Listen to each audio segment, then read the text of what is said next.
Hi, this is the Business Guy coming to you today from beautiful Seattle, Washington. Let's cover some car buying advice.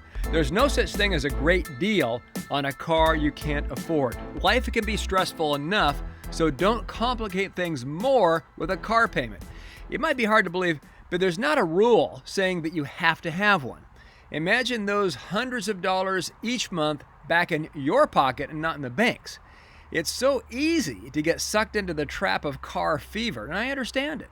But just because a really nice car has a really great price does not mean that you can afford that car. I want you to own your car. Let's not let the payments own you.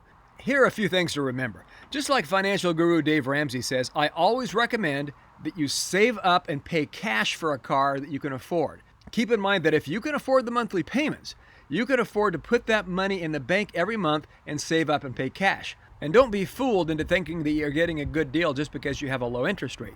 You'll pay more for the car than if you paid cash, so there goes your interest rate savings. Keep in mind your car just needs to get you where you need to go, not make people jealous of you at a stoplight. Next, make sure the total current value of all the things you own that have a motor, a car, motorcycle, lawnmower, etc., don't add up to more than half of your annual income.